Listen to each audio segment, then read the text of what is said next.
What makes a bar a true Irish pub? Your thirsty thoughts shared live with Ion and Jersey Joe, now on the Brew. So Joel, what do you think makes a bar a true Irish pub? Other than being in Ireland or run by people from Ireland, I'm going to go with a couple things that I noticed that are always part of my favorite. One is the decor is really important. It's usually dim. It's all wooden.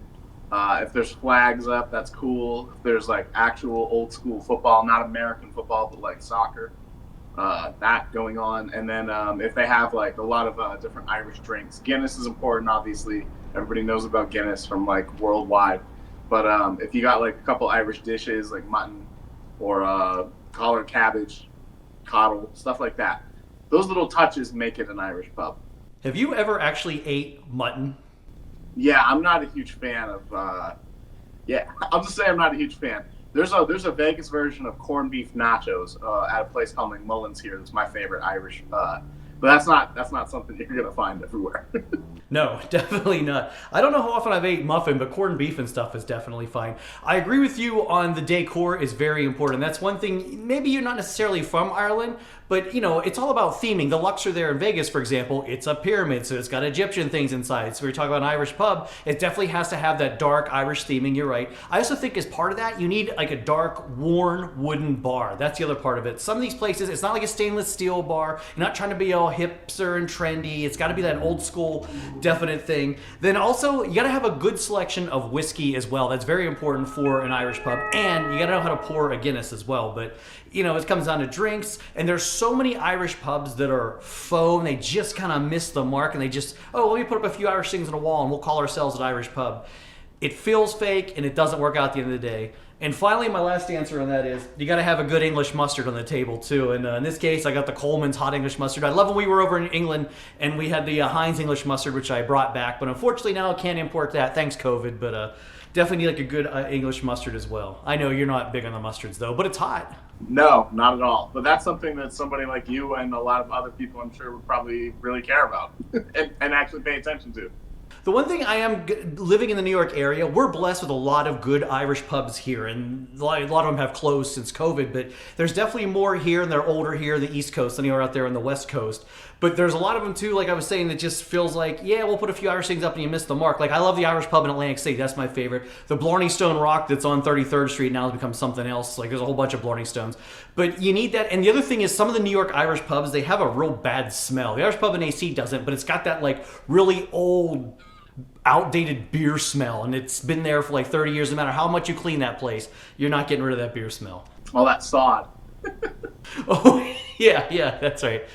Dump all that. That's McSorley's Old Ale House here in New York, which I took you to. Another one of the like oldest bars in New York City. That's an Irish pub. That thing has been around forever. It's cool. Good reference. Threw them out there. Yeah. Well, you guys have a lot of suggestions as to what is your criteria for an Irish pub. Let's find out. James says they know how to pour a Guinness. He's right, because I can tell you I'm not a big Guinness drinker. I don't love Guinness. I don't like that coffee-flavored drink. The Guinness Blonde I actually liked a lot. But I have seen bartenders pour Guinness the wrong way. Even I know you pour a Guinness, you got to let it sit for a while. You got to pour it at an angle. I've seen bartenders like, here you go, and here's a glass of foam. That's not how you serve a Guinness. Right. The head's very important with Guinness. But, yeah, Guinness is... And there's an art to it. Yeah, there is. I mean, some bartenders, they send them actually to the Guinness brewery to certify them. So at that point, if you're going to just do that, just serve them the Guinness in a can. Like, there's no point in getting it on draft. More of your comments. Bronx Farmers 46 says, I have no idea, but these are my guesses. Have to have Guinness. Oh, said that. Whiskey and play European football all the time. And it may or may not contain a Blarney Stone. Well, that's one thing. A lot of the Irish pubs in New York City are Blarney Stones. There were a ton of them at one point. I think I'm even going to guess like 10, even when I first moved here like 15 years ago. Now there's not quite so many, but they were always known for like good, cheap drinks, good, cheap times.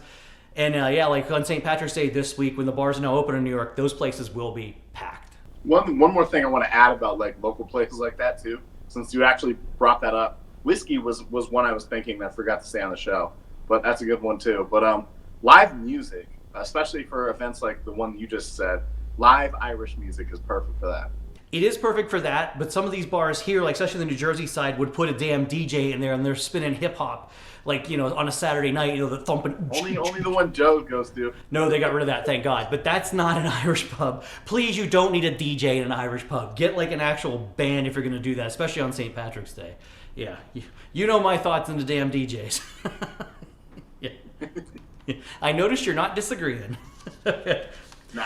Colin says it needs to be in Ireland. That's a good point. Millsea, dingy pubs with cheap ale around here. Rock Vitar says corned beef and beer. Yeah, I guess the food program, that is very important. Colin says fighting before 5 p.m. I love that answer.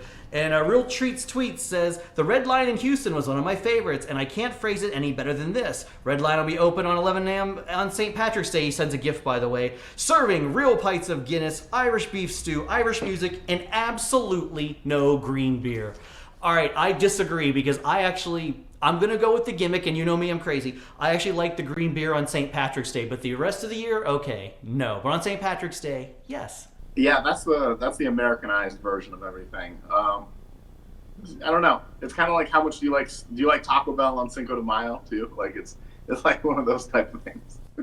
No, I like margaritas on Cinco de Mayo. All right, yeah, you missed the point. No, I got it. I was being a smartass.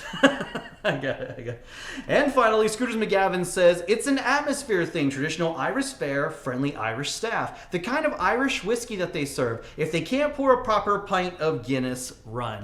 Well, that is true. And some of the Irish pubs here in New York City actually do have people that migrated here from Ireland. When, well, it's a little bit closer to Ireland here in the East Coast than it is your way. So I guess here's my question to you. What is a true Irish pub there in Vegas? I guess O'Shea's Casino there on a strip would maybe be one, or was before it's not the same. The cultural influence is totally different out here. It's not a total, like, okay, for my family's history is like, we're actually from, we have a lot of people from Ireland, New Yorkers with Irish ancestry, but that's not the case out here. There's not a lot of people that had like people from Ireland migrate out to Vegas.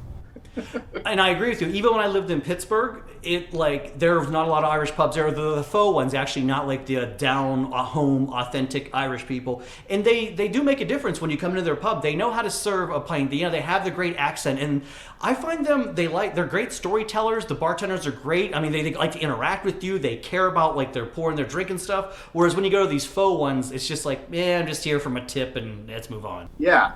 There's like the one I named earlier that has corned beef nachos. That has people from Ireland that are serving you. They're way friendlier. They're way better service and everything. But yeah, it's all like degrees of, if you can have every little piece of the recipe put together, then you have the whole package. But everywhere you go, there's going to be like one little thing missing out of all the things we listed. I guess we can say we learned something, though. Most of the authentic Irish pubs are here in the East, and they have a few as you go west, but it's just like, the migration just hasn't quite made it out west like it did here. So by the time you get to like LA and Hawaii, like, okay, you don't really have, or maybe there's like one, but definitely like in the New York, Boston is big on them. New Jersey has a lot, even Philly has a lot. But you get to like Pittsburgh and west, that's definitely where you start like losing the authentic Irish pub. So, hey, but I like going to Irish pubs, don't you? Yeah, they're great. They're it's just like any other like perfect cultural. We're gonna celebrate St. Patrick's Day, so there you go. Hell, I like going to Irish pubs any time of the year. They're good, and especially if they got video poker. Okay, yeah, that's not Irish at all. That's not. Yeah, that's the Vegas Irish pubs. There you go. But that's what you were asking about. You just answered your own question. Yeah. Exception to the rule, like you said. All right. Well, thanks to all your great answers, and there's lots more fun by you clicking that like, subscribe button down below here for the Hall of Fun on the Jersey Joe 50 YouTube channel. 4 big shows waiting for you each every week, and they're a lot more fun to watch when you've got a belly full of beer from an Irish pub, or perhaps a plate of nachos as well. Everything's a lot better when you're liquored up. All right. So there you go. There's your plug for the week. Don't get too dizzy spinning the wheel. Yeah.